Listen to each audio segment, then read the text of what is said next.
But what would your expectation be for this meeting today and what might come out of it? Yeah, good afternoon. Well, a lot there to unpack. The president said a lot in that time in the Oval Office.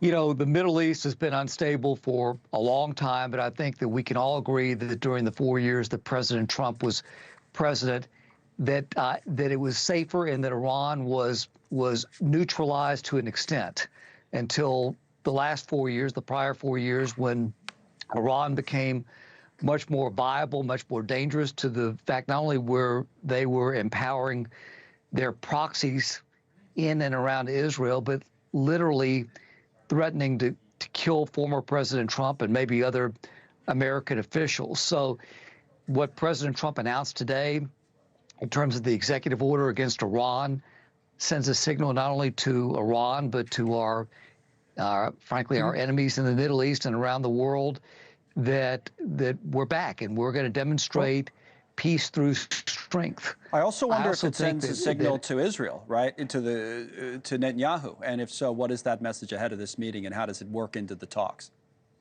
Well, the message is, with Netanyahu coming to the White House very shortly, that the United States has your back, that we're here to support Israel, that we want to make sure that Israel can exist in peace.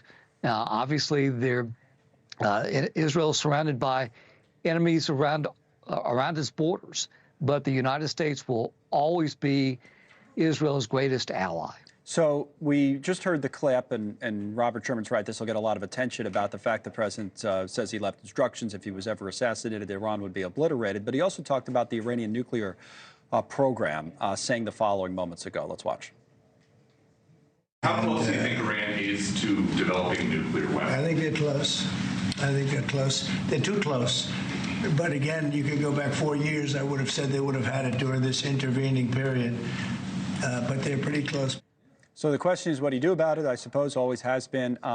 What do you think should be done in the near term, both by the United States, and would the president maybe consider giving his blessing to the Israelis to do something aggressive about the Iranian nuclear sites, perhaps?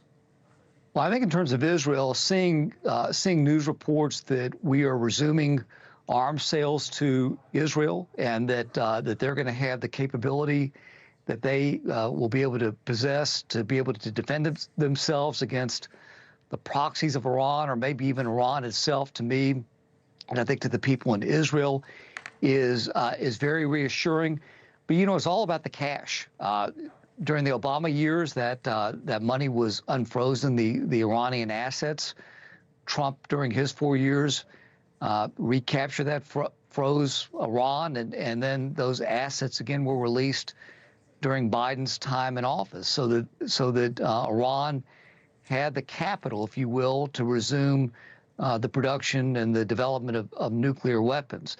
The President of the United States, President Trump, has intelligence that a lot of us don't have, and you heard what he said about how close he believes Iran is to being able to have those nuclear weapons, or have the capability. So I think we're going to have to stifle that cash that Iran has and demonstrate, again, we've said it before, and President Reagan talked about it, peace through strength.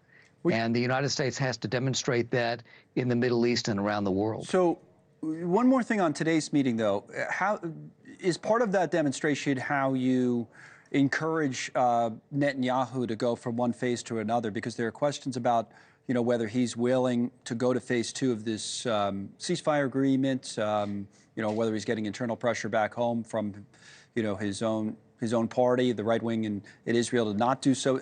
How do you think the president will and should handle that today?